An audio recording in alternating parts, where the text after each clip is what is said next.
our mission with Beyond the Mind is to help make sure all individuals can be like seen and understood and reaching their own potential.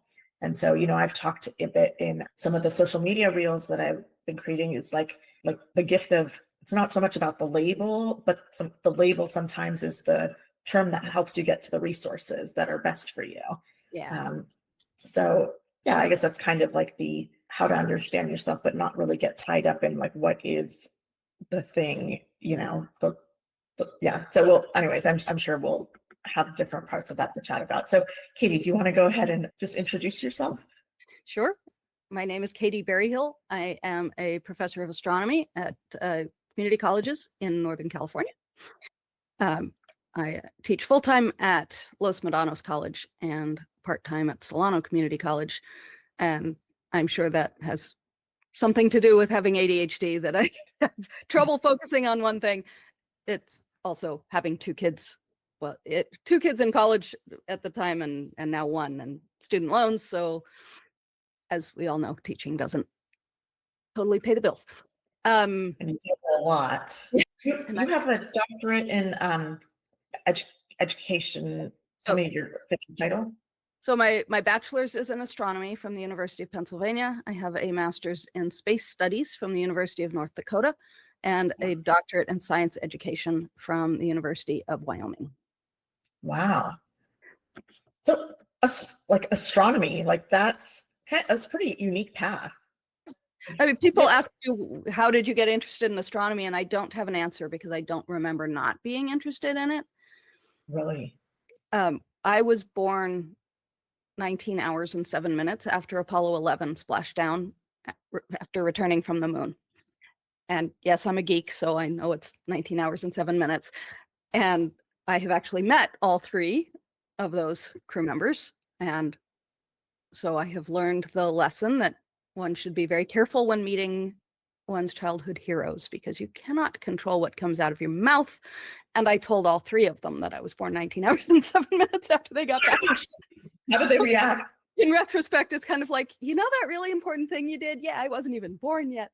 Yeah, but I feel like it's really like, because you tie your birth to this like really important milestone, that like, I don't know, when I hear it, I'm like, I would be flattered if somebody was like, hey, you did this, like it's like I feel it connected to my story, like, I don't know. How did they respond? I don't really recall them doing much more than So it was a family joke, though, because of course this was in the late 60s. Women knew less about their bodies. So when my mom's doctor told her she was born in June, she took him at his word, and I was in late July. So the joke was that I had to wait to make sure that Apollo 11 returned safely, because otherwise there wouldn't have been any point. And so my family called me Splashdown +1 for quite some time. When they were sending thank you notes to people who'd been helpful during my mom's pregnancy, they signed it Splashdown +1. Oh, that's beautiful. That's beautiful. So astronomy, and I actually, my degree was paid for by mostly by the Air Force. I had a scholarship. The second semester they did not pay for, because my first semester was not a resounding success, shall we say. Undiagnosed ADHD, 3,000 miles away from home, newly 17 years old. And now with the retrospect of now having my diagnosis and learning about ADHD, it was the combination of being very smart, and so high school was super easy, and internally finding workarounds, because I know I procrastinated on things then. I have very strong memories of writing English essays in the library the period before they were due, using an erasable pen so it could look like a final draft. But nobody taught me how to study. That wasn't part of school. I mean, in general, I think people aren't taught how to study. And so when I got to college, it was quite a shock. The psychiatrist I first talked to about ADHD, when he started the conversation asking me to describe my educational journey, and when I did, he said, "That's very typical. Smart ADHDers find workarounds that work until they get to the big school." Yeah. And it fell So, apart. I'm curious with you in high school. I mean, because you said as a smart, I found workarounds. Um, do you remember it being stressful though, that you were like waiting at the last minute, or were you comfortable with it being like you're just flow? That's kind of how you worked. I don't think it was particularly comfortable. My first memory, you know how they say, oh, it's only ADHD if it's been like since childhood. Yeah. My first memory of procrastinating was 4th grade. Okay. I was 9, and that was the first time we had to write a paper. And I still remember the paper was about my 2 favorite composers, Bach and Beethoven. Uh-huh. I'm a geek. What can I say? And I wrote that paper after bedtime, the night before it was due, with my mom helping me. Wow. And so I realized one of my workarounds was that my mom enabled me because she was helping. She Yeah. was a teacher, master's in elementary education from Harvard. She had founded the Department of Education at a college that her parents founded, and Okay. my dad was the second president of that college. Is now a university. That Department of Education she founded is now one of the 5 schools of the Oh, university. that's amazing. So she knew education, Yeah. but I'm 99% sure she was also dealing with undiagnosed ADHD.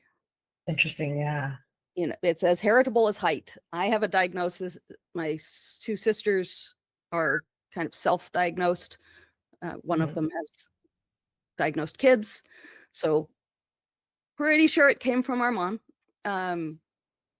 We know she was time blind. That was Okay. before I had a word for that, which I only discovered after my diagnosis. We always joked about her, thinking that it took 20 minutes to get anywhere, even if you stopped at the post office on the way. And she would do workarounds. Her car clock was always set, I don't remember, 5 or 10 minutes ahead. Yeah.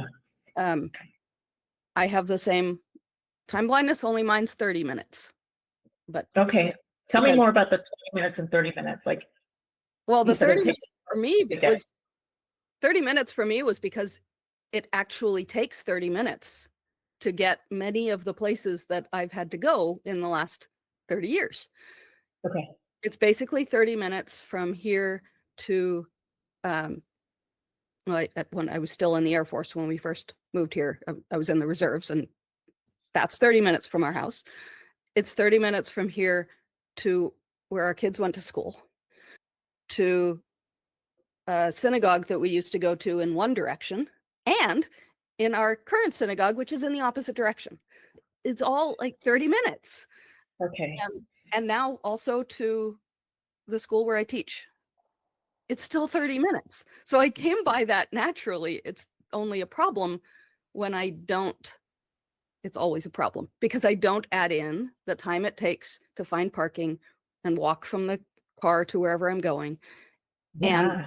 then I start applying it to other destinations. It does not take 30 minutes to get from here to San Francisco. Right. I sometimes think it does, and I think it was probably closer to 30 minutes from my parents' house to San Francisco when I was in college and my summer job was in San Francisco. It probably wasn't 30, but I always think of it as 30. And it Yeah. doesn't take traffic into account, and etc. So yeah, I spend a Yeah. lot of time in the car thinking about, shoot, I'm late. What excuse am I going to give?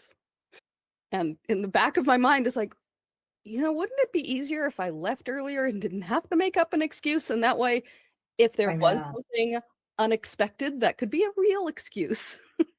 Yeah. So you grew up with like knowing there was some sort of like time challenge dynamic with your mom that kind of fed into your day-to-day environment going somewhere. Yeah. And it sounds like, if I'm hearing correctly, a part of that like was a little bit normalized, like just having these like distance markers of where things were, and that kind of set like a baseline of Yeah. how much time it takes to get somewhere. But then, and because we're in the same ADHD coaching community, I have ADHD.com with Kristen Carter, who runs this phenomenal community. And I know, like, in that's where I first started to have to gain the skills of, oh yeah, you have to account for transitions. You have to account for putting your shoes on. You have to account for like, grabbing your things, and then the traffic that might be there on the weekday. Like all of these things that other people seem to like naturally know, we need to like actually like plan and think through. So I know you're going to talk a little bit more about that with the diagnosis stuff, but it sounds like, okay, you did well in high school, and you had some like education support, and you said kind of like enabling, like when you turned in late, it wasn't like, how could, like, it was almost like there wasn't a huge expectation that you should have done it ahead of time. Did I read that correctly? Like, okay. No, I don't remember any conversations about that, or, well, then again, I have ADHD. I don't remember my life very well. So I don't remember anybody trying to teach me to start earlier until college. Yeah. After high school graduation, by the way, I graduated from high school a year early. Okay. Because is that because you did so well? Like, there wasn't anything left for me to take. Okay. So it's a small private high school. And okay. Combined with that, we lived in Massachusetts when I was in junior high school, because my parents got the brilliant idea that they should buy a children's summer camp. So we moved from here, where I loved living, to there. There were positives and negatives. The negatives was that the business didn't end up working out, and we ended up coming back, which was a positive from the negative, because I wanted to come back. Other positives are things that I got to learn camp things that I don't think I would have had the opportunity to do here. So that's where I learned how to play tennis. I learned how to swim, water ski, canoe, sail, archery, riflery, a lot of these things, some of which I had experience with afterwards, but that's where I got to learn them all. And the best thing there was the school that I got to go to. It was a private school, and I, to this day, say it's the best educational experience I've ever had. The teachers were amazing. The curriculum was amazing. The drawback was that I came back to California and went to a public school for 8th grade. First, it was awkward being a shy kid and having to start in the middle of the fall semester by the time we got here. But and I found things like in English class, they were using the same textbook, same reader that I'd used in 7th grade the year before. So I'd already, okay. In history, at one point, they memorized the preamble to the Constitution. That was the extent of learning the Constitution in that class. But in my 6th grade history class, we had literally studied the Constitution. And I find it fascinating that the things I know about the Constitution, it's a very deep is probably the wrong word. It's a relatively thorough understanding of the written Constitution. And I know that knowledge came from that 6th grade class. Yeah. And I've since learned that that's kind of, that's the age, like around 12-ish, is the age when if you learn something, it sticks with you better. And I'm not an expert, but I understand it has something to do with how the brain starts pruning away unused things at that age. So the details I know about the Constitution, I know are from that. And so then to go to a school where like, let's just memorize the first paragraph. And like, were you just totally bored when you then switched schools? I was very bored. 7th grade, they brought in a special teacher for those of us who were a little ahead in math. So I was already doing some pre-algebra in 7th grade. And so then 8th grade math was, the only class that I got any value from was science. And so the school had a gifted and talented program. So I ended up in that, which the extent of it was that I spent my math, history, and English class periods in the library. Working on independent projects for the gifted and talented program. And 2 of my friends and I went to Berkeley on Saturday mornings for a 2-hour algebra class. Oh, interesting. And so then we'd work on our homework for that during our regular math That period. doesn't sound very stimulating to me. No, it wasn't. I do remember, it's very odd, even though I started late, at the end of the school year, they had these awards that the class voted for that got put in the yearbook. And it sticks with me because I was one of a few people to get called to the principal's office because we'd each been awarded more than one thing. And they didn't want anyone getting more than one thing. So the people who got more than one had to choose which one they wanted, and then the second place person would get the other one. Okay. And it's interesting that I was voted best all-around girl, and I don't remember what best student or whatever, so the academic one. Yeah. And in retrospect, I should have been more honored by the best all-around girl because it was nice to be recognized as not just the smart one. I remember that I chose best student because of who the second place people were. And interesting. And the person who got second place in best student wasn't very nice to me. And so I didn't want her to get the award. Figure out your factors for making that decision. Yeah. But I'm like listening to you talk, and I'm totally getting like a little bit of like how you could be missed because you were doing well. You were doing so well, and it's like the things that we look for, right? Like, I mean, even in the schools today, it's like, well, you wait until there's a struggle that shows up on your reports for like disruption in the classroom, and that's not really a great working model.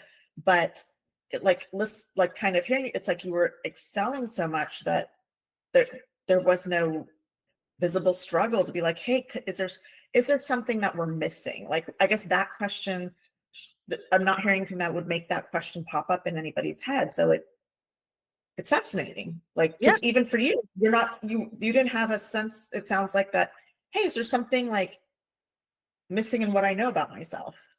No, but that year in particular, because there was so little challenge, that there wasn't a problem. The things the classes I did go to, science and art, there was even a music class. Imagine that, now that they've taken it out. Those were things I enjoyed. And then getting to work on an independent project of my own choosing. Yeah. There was no problem there because, nobody asked me to do anything that year that I recall that would in any way trigger the ADHD symptoms that I now am familiar with. Yeah. But, and then you said when you went to was it the Air Force? I went to the University of Pennsylvania, but the Air Force was paying for it. I was on an ROTC scholarship. So, so I know where I was. Yeah, Convo Coaster. Yeah. So it was that experience of junior high school putting me ahead that then when I got to high school, before classes started, they looked at my records and they put me into sophomore English. Okay. French 2, sophomore French, because the school in Massachusetts I'd had 3 years of French and 1 year of Latin. Okay. They put me into biology too, so I completely skipped over basically the first 2 years of science classes that they had. Yeah. And they put me into sophomore English. Yeah. And my history class was one that their curriculum at the time could be taken by either freshmen or sophomores. So I was almost exclusively in classes with sophomores. Okay. I'm trying to think. And then you graduated early. I know that's where we were coming to. Yeah, you graduated. Yeah.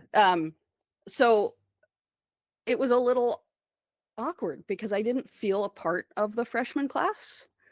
There was that school is it's very big still in outings, outdoor stuff and things like that. So the school year starts for the freshmen with going on an outing with a small group of students, new students, and a couple teachers. So mine, we went camping up in Napa and rode bikes along by the wineries. And I can't even think of what other class I had that would have been with the freshmen. So it was it was kind of like starting 8th grade in the middle of the fall semester all over again, because I started with this class, but I wasn't in class with them. So they didn't know me. And so then I was really getting to know the sophomores. And for them, it was like, who's this freshman in our classes? And so that next summer, I got a call from the academic dean saying, if you want to be a junior, go ahead. Wow. Okay. And so then the next 2 years, that was my class. And now I've always considered those people as my class now. Yeah. So I found out why he did that later, because he was about to transition out of the academic dean role. And the person who was transitioning into that role was not at all of me graduating early. In fact, my freshman yearbook, when he signed it, he said, "You're ready for anything except early college." Really? So, and I ran into him, I don't know, 10, 15 years ago or something. Very coincidentally, he happens to be friends with someone I'm friends with here in my town, and they were having a party and he was there. And it turns out the reason was that he graduated from high school early and regretted it. Okay. So he was putting that onto me. It's not like he was looking at you and thinking, okay, she's younger, she's doing well in school, but like very actively thinking about what might be the foundational skills for like doing well in college. Oh, he may well have been. He may well have thought that because he would have been right. Okay. So tell me more, like, because I mean, your story from the stories I've heard is rare in the sense that I'm not hearing any signals that you yourself had that you're like, maybe there's something I should look into understanding about myself. But then you go to college and I know all your structures changed and all your coping mechanisms. There was a lot of procrastination in high school because, I was in fact learning. Things were challenging. English in particular, I would write things, as I said, at the last minute, the period before class with the wonderful invention of the erasable pen so that I didn't have to spend the time to write a draft. There was a history paper that I wrote at the last minute. That was my first all-nighter. I wrote the rough draft on the typewriter, and then the final draft. That typewriter had a record function, so I may have used that. Don't remember. Literally the first time I've ever stayed up all night, finished the paper, went full day of school. That was after a full day of school and a soccer game. And then I went home, wrote the paper all night. Another full day of school, another soccer game. Before thankfully, I was the varsity goalie, so I wasn't like running miles. with no sleep. I feel like there's an important like message here for, parents, because we talked earlier about like taking our lessons learned from childhood and then now how we use them as parents. But for any parents that are listening to this, like the lesson that I'm hearing from you is like, don't just focus on, hey, are the grades good or bad? Like look at some of the studying habits and the tendencies. And like we know, so there was probably lack of like some executive functioning skills that were because of the gap in them. You didn't have the like internal tools to plan ahead and study ahead. It was like procrastination was the default, Absolutely. Yeah. And it's not just, I don't know what I meant to say there. Both of my parents have bachelor's degrees in psychology. But we didn't know very much. Yeah.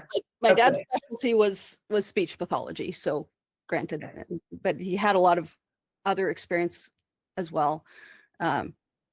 And then my mom was a specialist in education. About 15 years ago, maybe, I don't know, I saw an internet quiz, like, do you have ADHD? And I took it and kind of went, huh. And so I mentioned it to my mom. And she's like, no, you don't have ADHD. So that was 15 years ago, you said? I think so, yeah. She passed away 10 years ago, so it was, longer ago than that. And I took her at her word. She's the one with the degrees. I respect degrees. But now I realize that her psychology training was in the mid 1950s. Yeah. And so A, they weren't diagnosing women very much. And B, they thought it was something you outgrew. Right.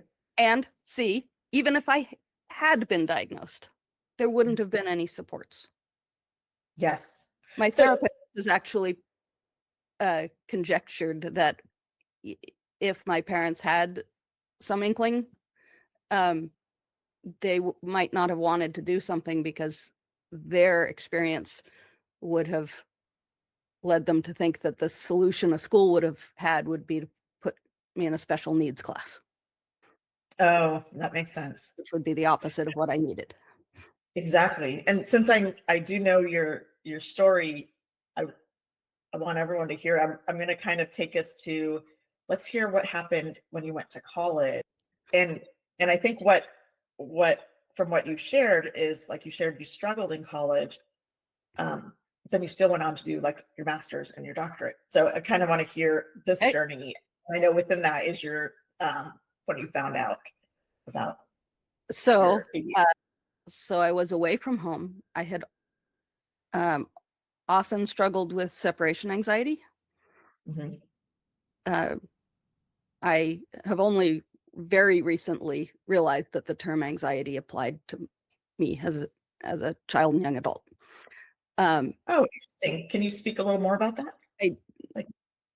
It's more as I've learned more about ADHD in the focused community and other resources, and my children's diagnoses, I've learned what anxiety is and realized that applied to me, because I don't think I realized what it was. I think I just had the wrong definition in my head and didn't recognize myself. Was it a little bit like you had a stigma around what anxiety was and it Probably. just didn't match you? Yeah. When I realized that most of my anxiety symptoms disappeared when I met my husband. The separation anxiety, for example, disappeared. And it's like there was a shift from my parents being home to him being home. And so that completely went away. Yes, in the period where you were like just alone on your own. Thankfully, I was not alone. My sister and her husband were graduate students at the university. Okay. So, but did you have that same like sensation that now was anxiety during that period? Yes, I did. And being able to see my sister helped a great deal. Okay. I had dinner at their apartment every Sunday. We'd play squash sometimes, that kind of thing. She helped me study, in fact. What were you experiencing that you didn't know was separation anxiety? Well, I knew separation anxiety. I just didn't have the words.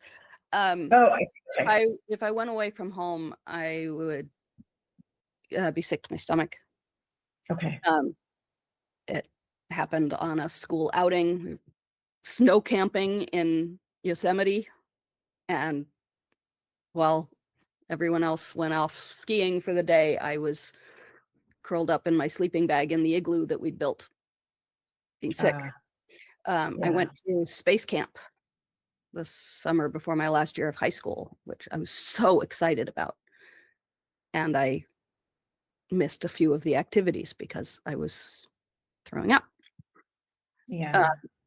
And yet I got the top award at space camp, the Outstanding Camper Award, because they said they have the Right Stuff Award, which I was kind of wished I'd gotten the Right Stuff Award because that's a cooler name.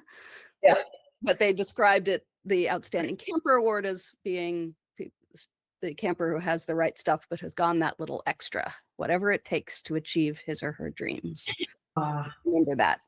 Yeah. But I also remember that for you though, because there was this like internal distress, and like you're such a good model for, hey, things were looking great on paper, but there was like this invisible distress that was occurring that you knew about and you didn't have the words for. Exactly. Yeah. Another time I mentioned my high school was very big into outings, and there's a whole week in the spring when you have no class, you go on 1 week thing. Sometimes it's like a local thing, but sometimes it's out camping or whatever. And I had worked up the courage my last year to sign up for Vision Quest, which was two of my favorite teachers. One of my very favorite teachers sadly passed away a year or so ago. And she and her husband would run the Vision Quest, and you go to Death Valley and set up camp, and then everybody goes out and explores and finds their own private campsite away from everybody else. And then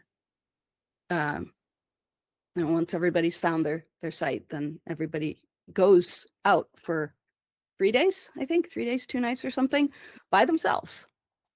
And I was really looking forward to it. I was especially looking forward to seeing the beautiful night sky with no lights or whatever. But it was also, it was a little bit scary, but I was ready to challenge myself, and it was fine until the night before. And that's always when my separation anxiety would hit, was the night before. Yeah. And so now I have the words, I was anxious and I felt sick, and my mom, ever the enabler, through love, but she called and got me out of it, and I didn't go.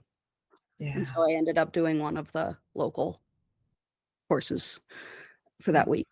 And it was, so now it's making a lot more sense that you go away to college. You're a year younger already than everybody.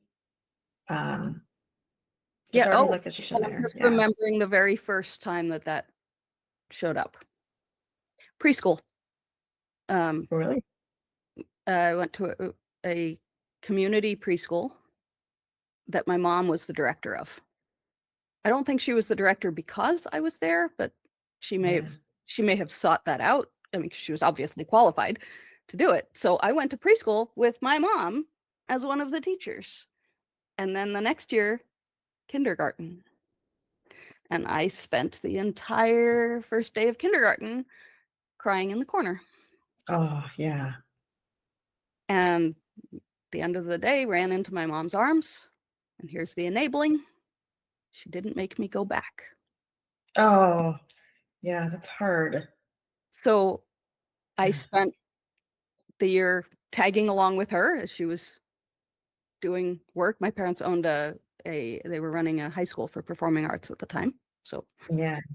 And during that year, she taught me math and she taught me to spell. And that was the start of always being ahead of my peers, because I started first grade. And at that time, what she was right, that I just needed another year of maturity, because I was totally fine going to first grade. Yeah. But then I already knew what they were learning. So, I'm guessing this is just kind of from my own experiences, that probably when your kids were at the age that you were then, you could see a little bit more of like where your mom could have done some non-enabling choices, and I was but absolutely determined to not repeat that. yeah. So when my daughter started preschool, she was fine the first day. And the second day, when it was time for parents to leave, she was suddenly not fine. Mm. And my memory was very strong, and I passed her off to the teacher. Yeah. And I left. I didn't leave far.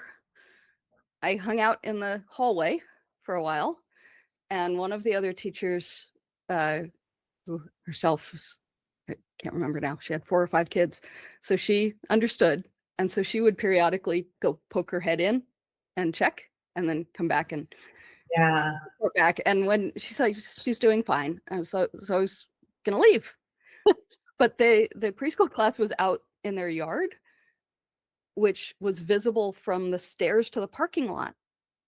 And I think it was even picture day, and it was their turn. So they were outside doing their pictures. So I couldn't leave because I couldn't go. Yeah. Like, I can't be seen. I was trapped for a while. Yeah. But then, yeah, and then their school had camping trips starting in 3rd grade, and so we made sure that we did not chaperone the first year field trips, Okay. so that they had that chance to be away from us. And then we chaperoned later, Yeah. and they were both totally fine. As far as I know, neither of them has shared any. Yeah. I mean, I could see what you did there, like, because you knew how much that had impacted you as it continued into like your college years. Yeah. You clearly saw that like working with your kids when they were young was an important part of their like healthy foundation, Yeah. for So yeah, so in college, 17 years old, feeling very, very homesick. I mean, not to the, I don't recall actually being sick, but it was certainly internal. Talking to my mom, and she was trying to enable yet again. She said, you can come home. Oh, yeah. Did you know that? Like, no, I must stay here. Yeah, I must. got into an Ivy League school. I wasn't going to go home. I mean, the embarrassment. I mean, that would have been. Yeah. And I'd gotten a scholarship in the Air Force ROTC. I was in fact officially enlisted in the Air Force at the beginning, because when you're a scholarship cadet, you get enlisted so that if you don't finish the program, they can actually have you come on active duty in an enlisted role to pay back Oh, money. yeah. So there was definitely a huge incentive for you to stay in Yes. So, college. Yeah. so after, I mean, my mom's help switched to trying to help me gamify things, which I do now. Yeah. But it was a little bit helpful, but it was also a little bit embarrassing that my mother was like giving me points for each 15 minutes of studying, and that I was going to get some prize at the end. Like, really wish she'd done that in like elementary school and junior high, when it didn't feel embarrassing to have one's mother helping set up a study schedule. Yeah. So where did you know you needed it? Because I'm imagining that like here you were in high school, you got good grades, it was kind of easy. Like, was it the first week of college that you were like, oh my gosh, I'm struggling? Or did you kind of start off feeling strong and then something changed? I started off feeling confident. There were different issues. In physics, the issue was that the homework wasn't collected. Okay. In high school, homework was collected. I was a good student. I did my homework on time. it might have been last minute, but I did my homework on time. Yeah. And then when Like, there's the accountability of having to turn it in, right? Like, yeah. But when it's not collected, it was easy to push that down on the list because other things were urgent because they were collected. Yeah. And then the first real sign that I realized I had a problem was studying for the midterm and then realizing that it's not possible the night before the midterm to do all of the problems that had been assigned up to that point. Wow, yeah. And so struggled a lot there. And then for the final, my later roommate, but then friend, we were sitting in the same row, but like everyone was sitting separately. And she told me later that she remembered looking down at me and thinking, Katie, write something. Yeah. And I was just frozen. So I got a D in that physics class. In calculus, I'd taken the AP class in high school and I'd gotten a 4, which was enough to skip the first semester. So that must have been like a shocker, or just that experience must have been. So sitting in the second semester of calculus, there was a lot I didn't know. I didn't know that Calc 2 is the hardest in this series, in the sequence. And I didn't know about, like how to look up teachers. I mean, obviously there was no Rate My Professor in 1983, but, or no, sorry, 1986. But there was a student-produced book that you could buy at the bookstore that like rated professors. But I had the misfortune of getting a professor who's not actually a professor there. His wife was a visiting professor in the graduate program in math. And so since he was also a math professor, they just said, oh, here, you can take this class. He was awful. Yeah. And one of the early classes, he wrote mean value theorem. And then he started doing a derivation. And I'm sitting there thinking, I know it's been since June that I've done any calculus, but this doesn't look at all familiar. Okay. And then he finished and he stepped back, looked at it and said, but that's not the mean value theorem. Erased the words mean value theorem, pulled up another chalkboard and started again. Huh. At which point, a new acquaintance of mine was in ROTC with him, he's sitting next to me, and this was an 11 o'clock class. And he's like, why don't we get out of here and get in line for lunch? Okay. It was the first time I'd ever cut class. And I ended up skipping more of that class. And for various reasons that I'm only vaguely taking the midterms, I don't know what happened there. And then I got a D in that also. And yeah, I mean, like what I'm hearing from you, and I don't know, I heard a little bit more about the story when we had gotten together the other week, but this was like a pretty pivotal shift in your relationship with like school and education. It like math really was a fun. Yeah. Because I loved math. Math was always my favorite thing. I just remember I used to always order my the dividers in my binder based on how much I liked the subject. Okay. Math was always first. So nobody in the class like asked him, I guess, was he approachable where people could have been like, we don't understand what you're teaching? Or I don't know, because I was too shy to go to office hours. Okay. So yeah, I mean, I think I did finally go talk to him, and he I do remember what he said, referring to not having taken the midterms. He's like, you basically shot yourself in the foot. Yeah, well, and I didn't go to the final exam study session he had. Don't know why, but it wouldn't have been useful anyway, because I heard that for some reason the students who ran the evaluation program that led to the book, they'd given him his results before then. Okay. And so apparently he spent the entire study session ranting about how we could possibly have given him a 0.4 out of 4. Oh, geez.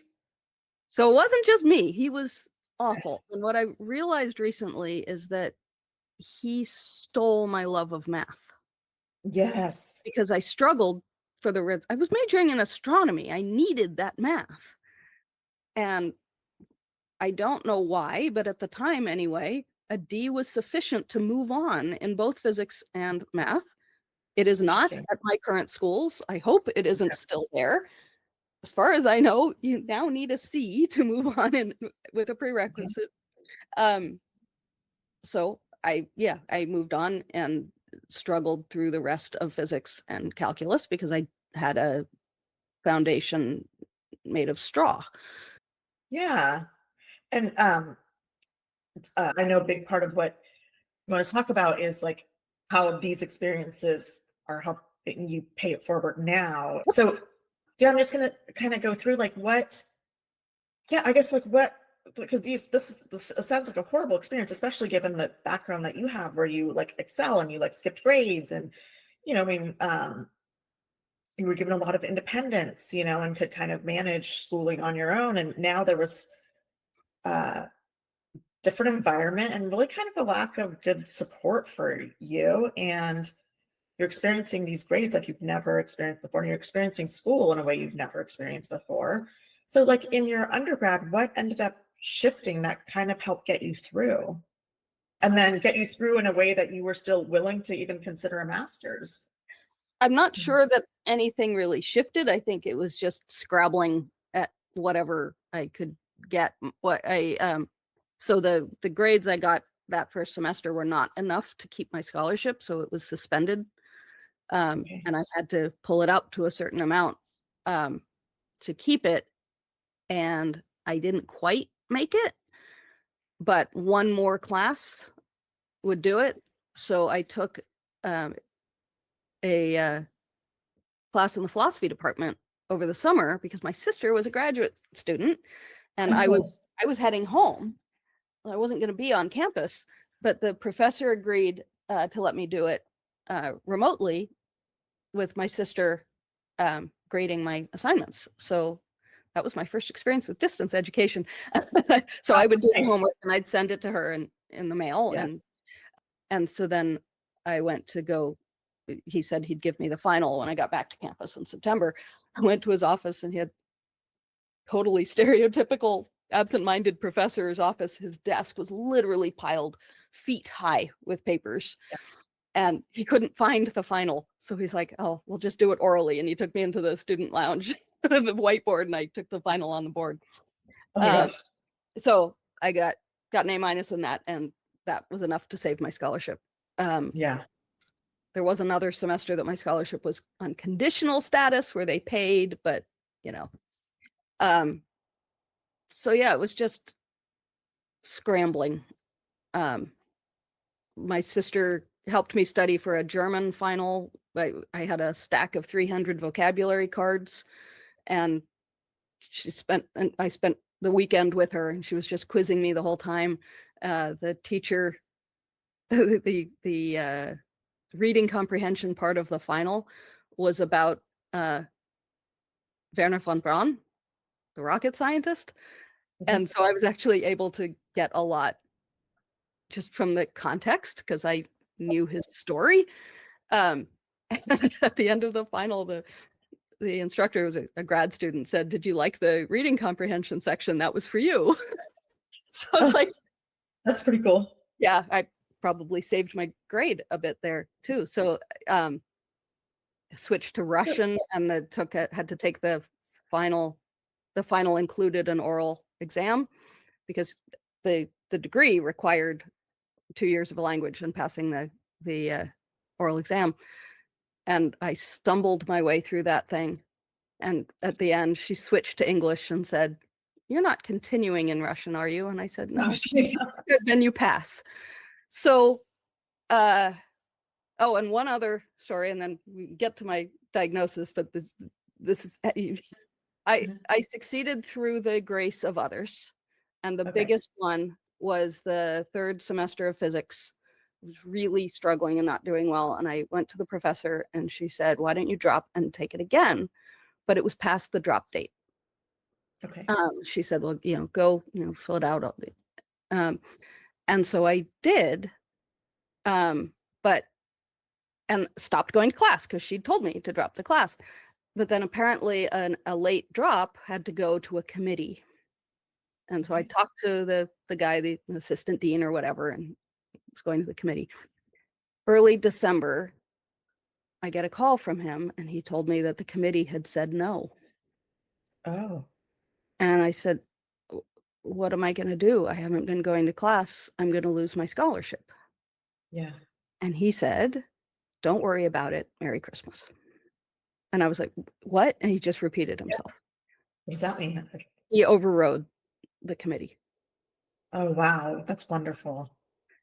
And a few years ago, I've telling that story for years, I didn't remember his name, but I contacted the university library because I had this feeling that I'd recognize the name if I saw it. And I said, do you have the staff directory from College of Arts and Sciences in 1980, whatever it was? And they sent it to me and I recognized his name. Yeah. And I looked him up and he had passed away about a year before. Oh, yeah. But his wife was an emeritus professor at a nearby university. And so I reached out to her and I told her the story in an email. She responded back the same day, saying how grateful she was that I told her and she'd forwarded it on to their kids. Yeah, it was so kind of you to reach out to them and share that, Because I literally owe my life to him, because I would have lost my scholarship. I would have therefore not been commissioned in the Air Force, which means I would not have met my husband and my children wouldn't exist. Yeah.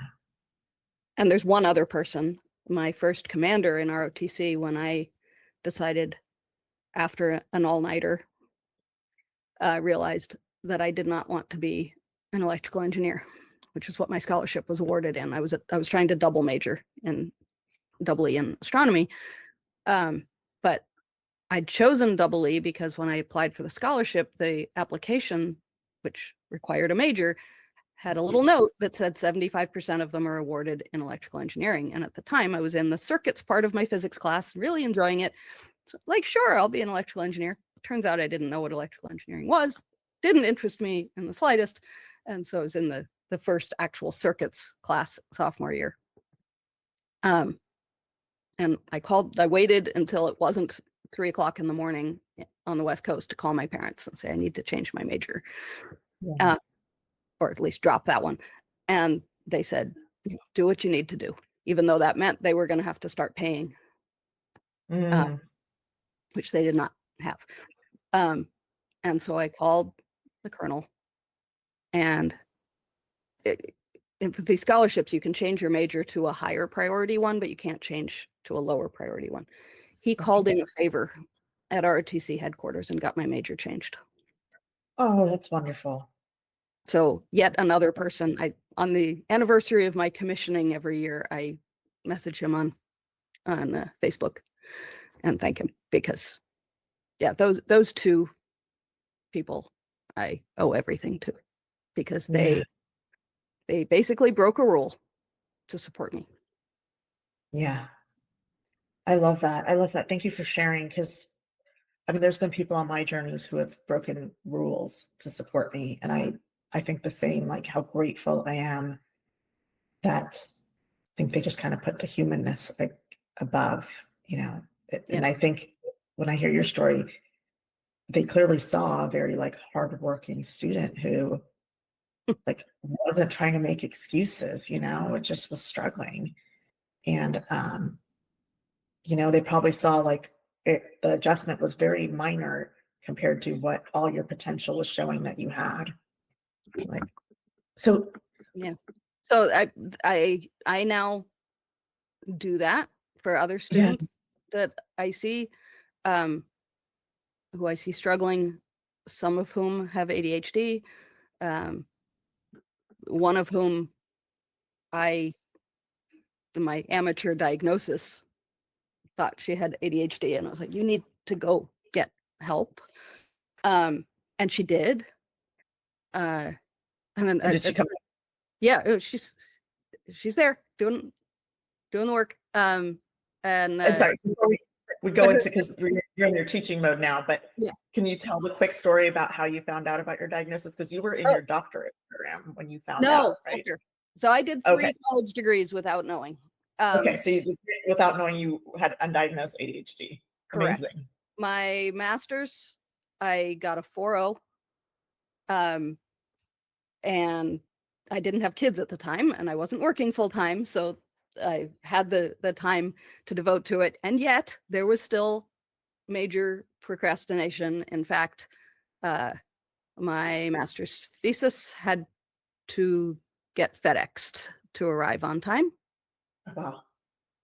Which also reminds me, when I applied to college, I was applying early decision to Penn, and I was writing the essay on the last, didn't like it and changed the topic and wrote another one on the last day. And my parents, enabling again, my parents paid to have a cab take the package from Marin County to the San Francisco airport. I have no idea how much that cab driver charged for this, because that was the last postmark possible that day in the Bay Area.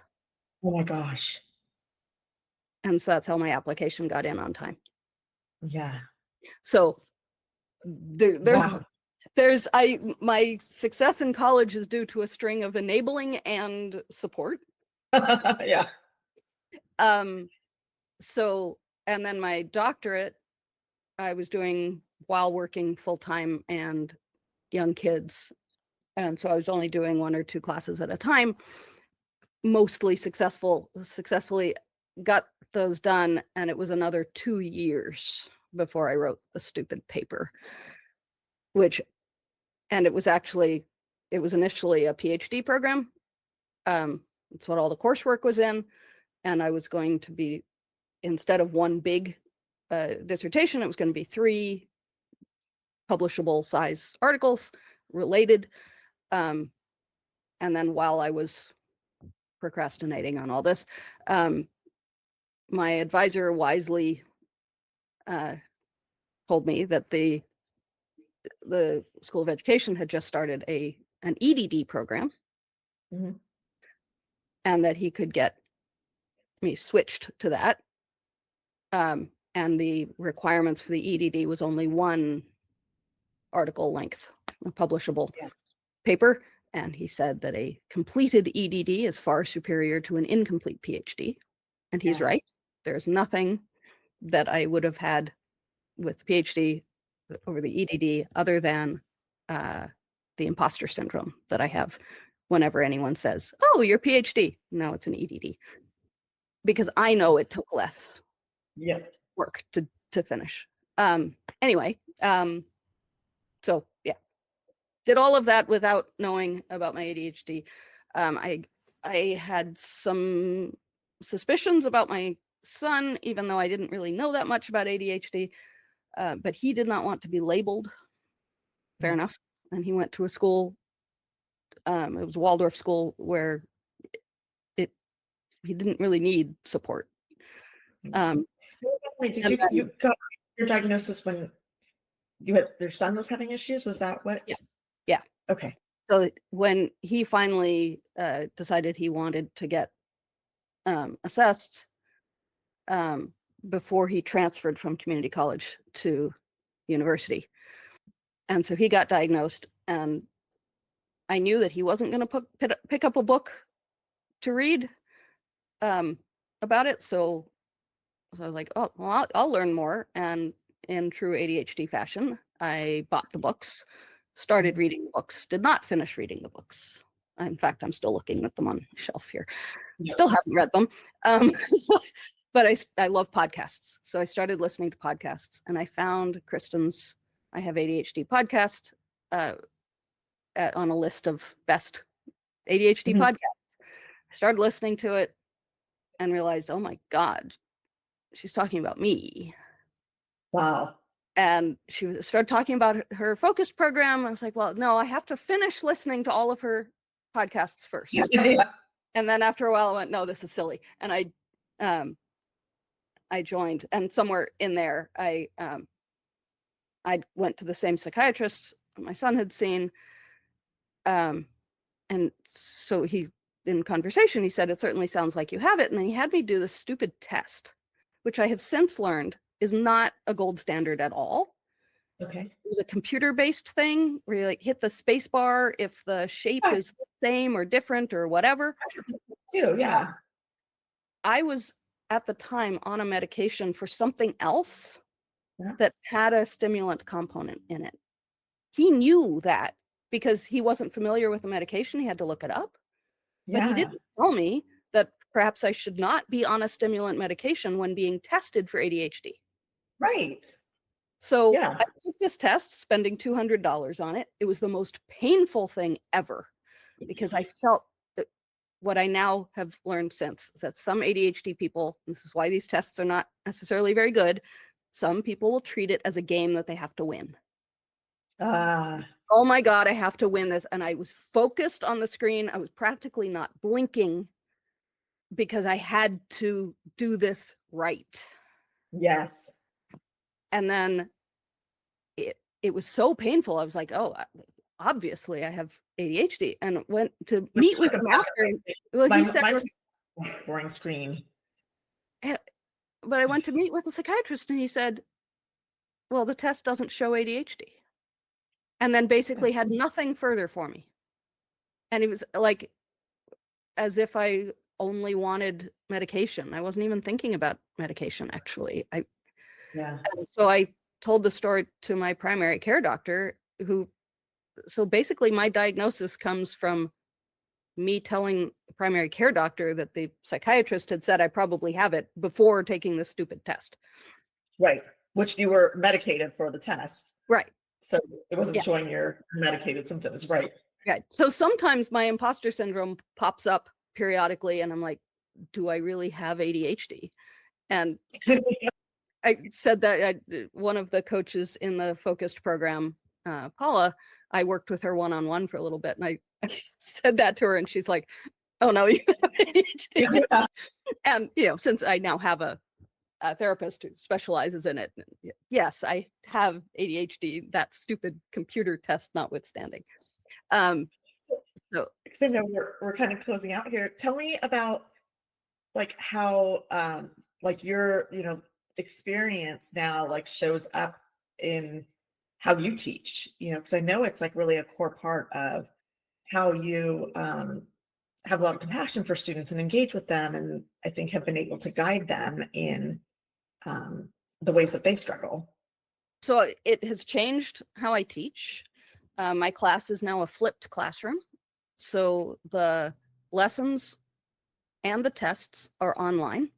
And for my in-person classes, the class time is a mixture of mini lectures and activities to reinforce the learning, using the planetarium dome, for example, demonstrations, group activities, that kind of thing, because I have learned that not just for ADHD, but the lecture mode is actually the worst way to teach science, documented in research, and that the cognitive load of learning a new subject, hearing things, trying to figure out what's important enough to write down, and then writing it down while the person talking is still going on to the next thing, that's just immense. And in astronomy in particular, the vast majority of my students have never had astronomy in classroom because it's not part of our K-12 curriculum for the most part. So everything, the vocabulary is new to them and all of that. So the lessons are online with fully narrated audio by me, not a computer voice. And my planetarium experience, I actually have a great reading voice, to be immodest about it. I've narrated a few audio books that are available on Amazon. We're gonna put that in the show notes. I love that. Yeah, my advisor, my doctoral advisor wrote a textbook, so the audio narration of that is by me and a couple of other books that he wrote for teachers. So it's got, and then the testing is also online so that students have complete control of their testing environment. So most of the accommodations that somebody might get through the Student Disability Office are already built into my class. Oh my gosh, it's wonderful. What a savior. The only additional thing that somebody might need is when they have an accommodation for extra time on the test. So I just increase that time for them, and it's not like, oh, you have to now go take the test somewhere else from where everybody else is taking it. It's just, that's how everybody does it. And everybody can set up their learning and their testing environment the way they want. If they want a snack, if they want their pet armadillo, whatever, they have that. And yes, it does mean that there's the potential that they're cheating, especially now with AI. And that's something I'm struggling with and dealing with how to solve. But aside from that, I also tell students on the first day of class about my ADHD. I love that. I also tell them that I am partially face blind. So that years of feeling guilty for not being able to remember everybody's name, they at least know that, and I have them take pictures of each other and turn that in, and I make little flashcards, which doesn't help very much, but it helps a little. But can you tell us, what does that mean to be face blind? Well, I didn't used to think that I was, because I know somebody who's that I didn't realize it was a spectrum. It is.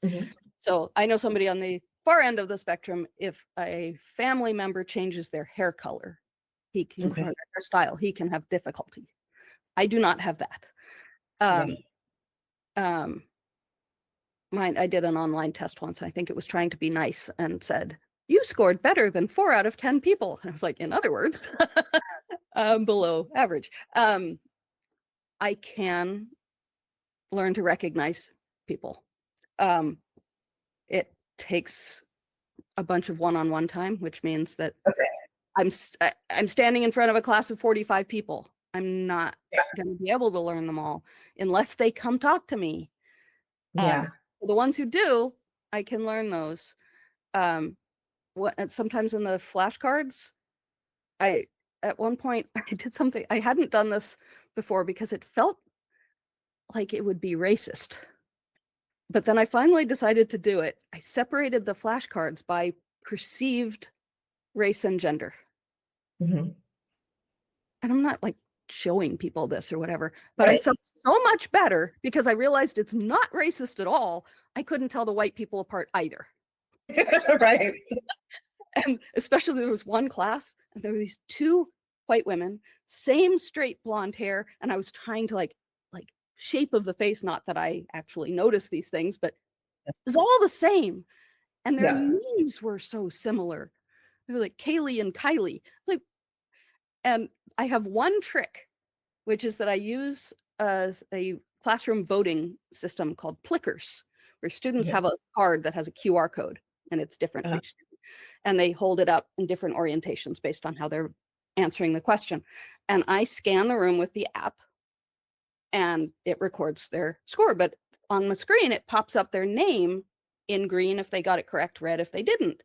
And so I can sometimes see names. It doesn't work if like a whole bunch of people are in one frame, because then I can't tell who's who. But it does help sometimes. But Kaylee and Kylie were sitting like right in front of me. So I could never tell which was which. I showed them to my daughter and she's like, well, this one has a nose ring. What am I supposed to do? Excuse me. No. So yeah, and so I now tell students about that, and I ask them, if you come talk to me, please just say your name. They don't always, but it does help. The first time I did that, guy walks up after class, sticks out his hand, goes, Charles. Like, thank you. I just love that, because you're normalizing it. And then you're also like making sure that if they're not taking the experience personally, if they're like, shoot, know my name, So and I think I know from research, not my research, but there's been research done that one of the things that makes a student feel the most that they belong in a college class is if their professor knows their name. I'm like, yeah. I'm trying. I actually had experience at the beginning of this school year, before the semester, we had some professional development things. And so as we were sitting around the room, I was just kind of looking around, testing myself. Whose name do I know? I was looking at this guy. I know this person. We were full-time faculty, new full-time faculty together. So we were in our year-long cohort program, met every other week. We had projects we had to do in small groups. He was in my small group. Our project ended up becoming kind of big and extended into the next year. My classroom is near his office. I would often run into it. I know this person, and sitting there looking at him, having not seen him for the summer, and it took me a full minute for his name to come. And so I'm realizing that a lot of it's part of it is that I just don't notice hair color and style. I can't remember it. I'd make a horrible eyewitness. But one aspect of my issue is clearly the recall. Yeah. So if I pass somebody in the quad, I'll probably recognize that they're in my class. But their name will come to me after I've already passed them. Well, yeah. And I know you said that the students, like, knowing their name helps them belong, but and I can't speak for them, but I just feel like you give this permission to be like, it's important. Like, I have a legit issue. So just know that it's important to me, but there's a gap, and and then I just can't help but think like that gives, well, one, like I just learned a whole bunch about place blindness that I didn't know. And I know I've had some experiences there where I'm like, I should check if I'm somewhere on the spectrum. And there's a couple of people I'm thinking of too. I'm like, maybe that's what, because there's some similar experiences. But yeah, I know that helps them. And just, this, but as a parent who has a child who has a 504 and the school's an accommodation request, but knowing how difficult it is to still get some of the accommodations met, like what you were doing for your students is such a gift. Like, it's probably I can only imagine that so many of them are walking into your classroom and they can like let their shoulders relax, right? Because they're not needing to like defend their needs, right? And, that is it's just such a huge value. I think unless people have struggled with it, don't understand that just because the law requires accommodations, there's actually still a lot of barriers. And you are just going above and beyond to be like, no, I see you. And I know that these accommodations are important, and like, you're just taking all that weight off of them to have to like do all of those little fights in between. Yeah. The problem is that I am trying to help, but there are some people who are my understanding and empathy and support may not be enough. I have one student right now. I love having this guy in my class. He's always answering questions correctly. He's asking questions, but then I look in the online the learning management system, and he's not doing the work. And I'm not responding to my messages. And finally, we had a conversation, and he said he has ADHD. I was like, okay. And so I started asking, do you have your accommodations? And like, he didn't know that he was supposed to have gotten them from his high school. Because in high school, it's your parents that do it. In college, your parents can't do it. It's federal law, in fact. Oh, really? Yeah, the FERPA, the Federal Education Records Privacy Act. So as a college professor, I cannot talk to parents, even if it's a high school student taking my class as a dual enrollment class. Oh, wow. Without written permission filed with the college from the student. Okay, that makes sense. Which is nice, which means that parents can't call me to complain about their kids' grades, I suppose. So in talking with this guy, it's like, okay, you have to go get it from your school. And turns out the woman at his high school who did that is the mom of his friend. So I was like, okay, you're going to go do that. And he did it. Last I talked to him, he got it, but they'd taken it to the office, the college, and they had told him to come back another time. So I think he did that. But then I was like, okay, how are we going to work with tools to work with your brain? I was giving him some ideas, and he was expressing clearly how overwhelmed he is because he's so far behind. And I was like, okay, let's break it down. Like, I'm going to send you emails with like what I want you to do this day and then this day. And I did. And I sent it on Tuesday. He said, here's what I want you to do tonight. It was not very much, but whatever. And then I sent another one that said, Wednesday's plan, don't open until you finish Tuesday. And I sent him 4 of those. And the last item on each email was, message me when you've done these. I haven't heard. Oh, yeah.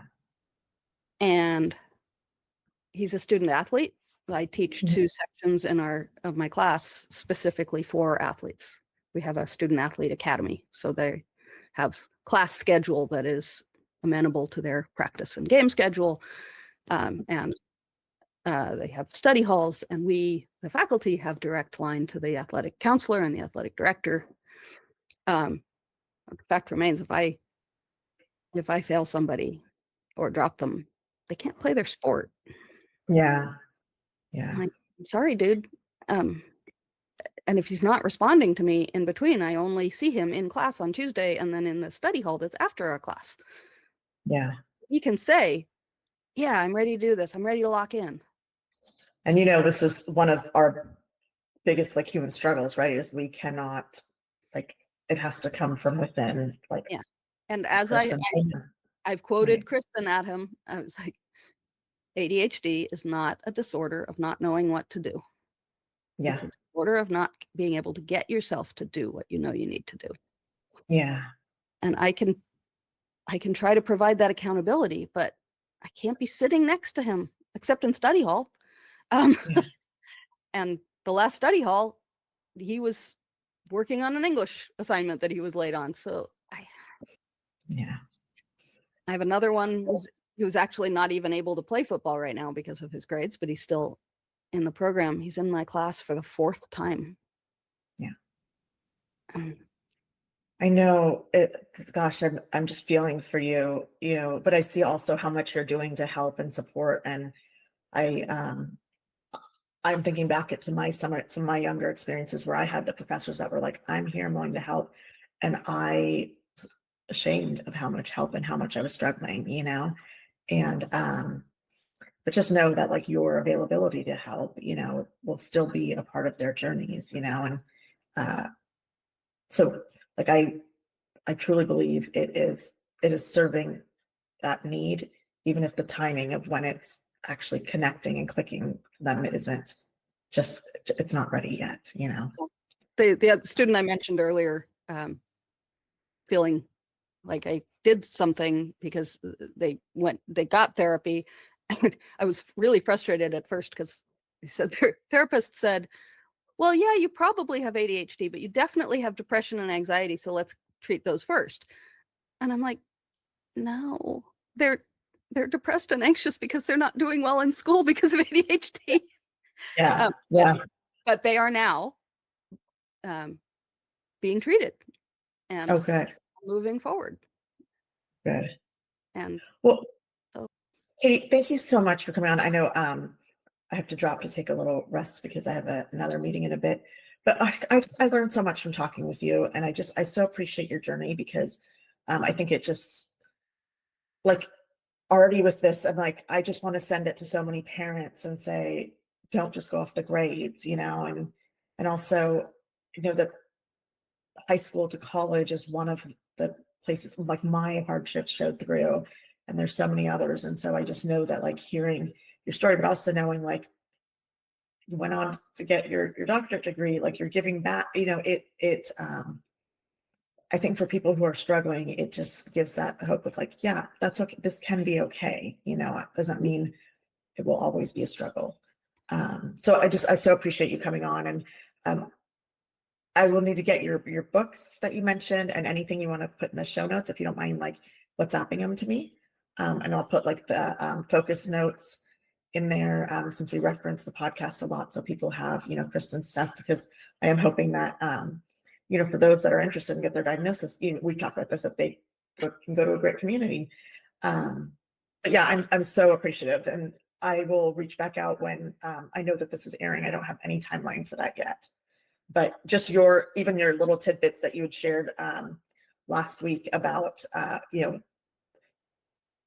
like math teachers and just things that we should know about, like math training. It has done a world of good in my home. We're like, oh, this makes sense, you know? So And anyways, your please perspective. remember, if your child needs math questions answered, take a screenshot. I told her that, and she appreciated it. She had a good laugh. She really appreciated it. So thank you. Thank you. All right. Have a good day, Katie. I'll talk to you super soon. You too. Bye. All right. Bye.